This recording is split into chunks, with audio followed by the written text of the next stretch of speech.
reminding, number one, they needed someone to explain to them what this was all about. You wanted to make a stand, and I dare say you didn't mind the fact that many of the revolutionary forces in this country saluted you for the stand you made. But what about your audience? There are people across this country who tuned into your show to see one journalist who was prepared to ask the tough questions, and you walked away, and you betrayed your audience. I'm not walking out, and I declared this on Twitter immediately after the statement.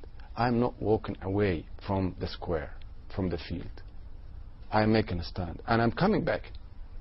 I'm giving SCAF, the military, a chance to come up with some sort of a statement or whatever they, you know, can. But well, hang on, they already have. I mean, first of all, I spoke the other day to the information minister, Osama Hakel. He said, look, Yosri Fouda isn't telling the truth. The military regime does not want to manipulate and control the media. We do want to see the flowering of free expression. And after I heard that, I saw that a member of the Supreme Council of the Armed Forces had actually called into the media and said, hang on, I acknowledge that Yosri Fouda is a skilled, efficient, professional media person. There's been an internal misunderstanding, but he must return to his natural place on air. Steve, it's not only about me.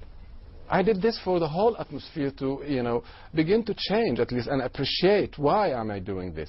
And, you know, with every due respect and appreciation for what General Itman said, but still remain many more questions than answers. But at the same time, I am not standing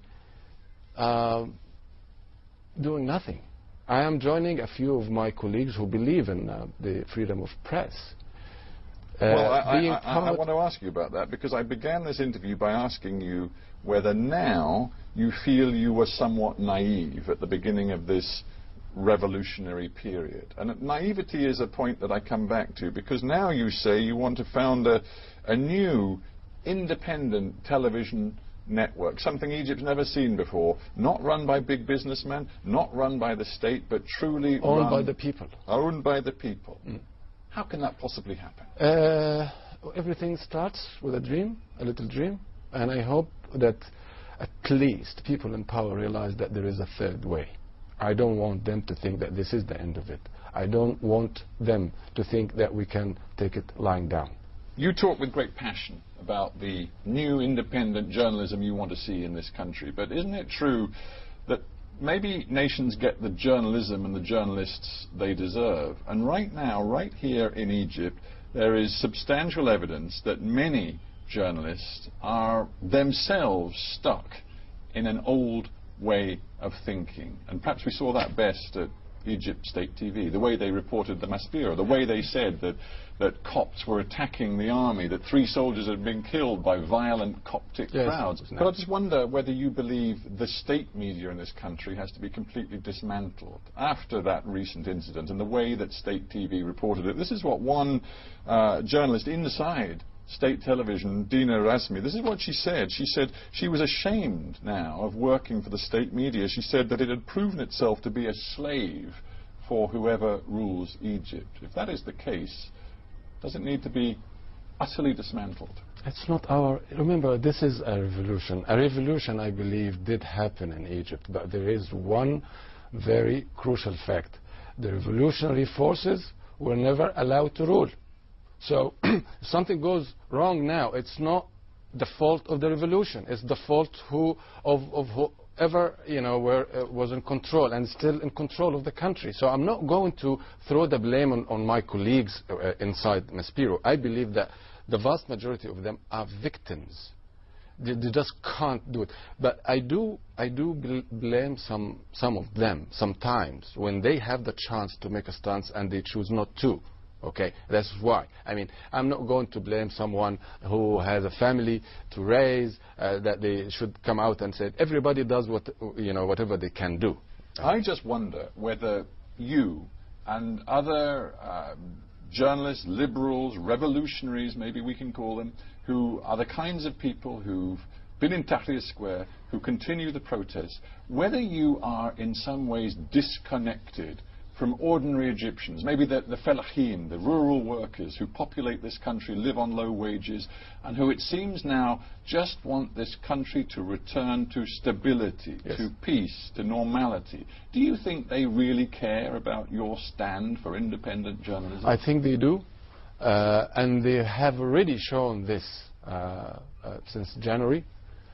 For a few days, and I know, yes, the cynical view is that this case is all meant so that the so-called silent majority hate the revolution and the rest of it.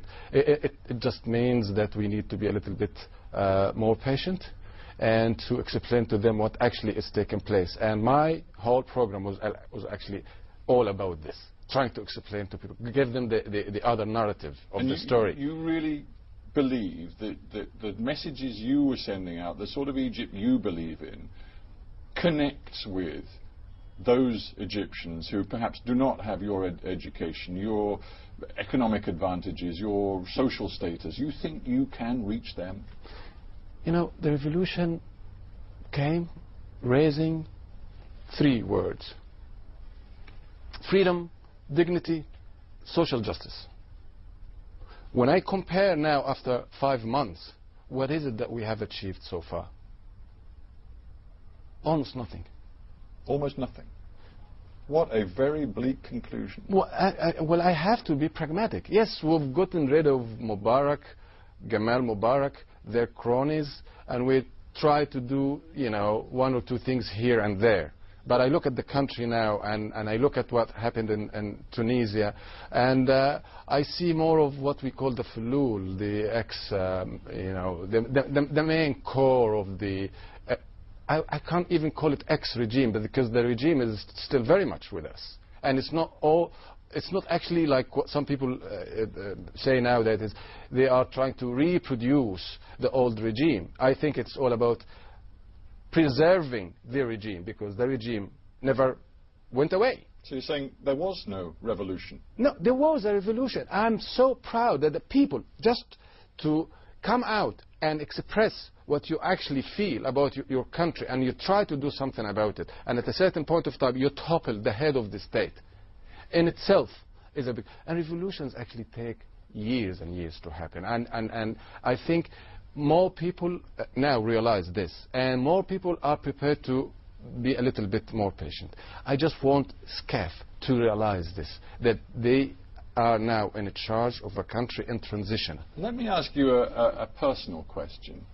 You are in a very strange place right now. You are a journalist, a reporter, somebody who is very used to reporting other people's affairs, and suddenly you've become the story yourself. Many journalists would say that is a cardinal error, to turn yourself into the story. But that's sort of what you... I don't like it. I don't like it. Are you sure you don't? Maybe there's a little bit of ego here, because there are people only, 200, 300 yards from here who are continuing protests on Tahrir Square, and now there are banners saying, "We are with Yosri Fouda." Your name is on the banners. Steve, okay, with all modesty, why should I do this if I'm already live on TV almost every day for 3 hours? I can feed my ego easily through my show. I've already reached a certain point in my career that I don't need it. Okay? I just wonder, though, whether you've crossed a fundamental divide from being the observer, the reporter, to being the participant. And maybe, and I don't want to put an idea into your head, but maybe you have decided that the only way to really take part in this revolution in Egypt is actually to get inside the politics of this country, to play a political role. No, I don't want for that to happen. I'm very much aware of the difference between journalism and activism, and I never crossed that line. I'm now defending my very profession. I am joining forces with other colleagues of mine, because we feel worried about our industry, about journalism, because we feel that journalism, free press, can play a crucial role in the future of Egypt. Because I do believe that information is power, and I know that anyone, especially in our part of the world, who's in power, would hate for the people to be empowered with information. And I want to go on with this struggle, to inform my people about what is actually happening, so that they can make up their own minds. But a final thought. There is right now a real question about how much freedom of expression Egyptians have. For example, sitting in a military prison right now is a gentleman, young man, Michael Nabil, who was convicted and sentenced to 3 years of hard labor simply for something he wrote in a blog about the armed forces. Yes. Here today you've told me that the repressive tactics used by the Supreme Council of the Armed Forces in many ways are worse than what you lived under with Mubarak. You've run a very real risk here. How far are you prepared to take this stand of yours? As far as it takes me, I'm not gonna, bow in front of any kind of pressure regarding something that I do not believe in. Sometimes you contemplate prison? I don't think they will go as far as this. But if I have to, then I have to. The thing that I know for sure about myself, and it's not only about me here, again, over and over again, is that once you volunteer self-censorship, you begin losing certain things inside your conscience. Yes, you have to have what we call social responsibility, and you have to have this measure of the moment that your country is going through. And I have exercised that throughout my career, especially in the last 9 months. But at the same time, I'm not going to only take the narrative of the army in regard to this incident or that incident.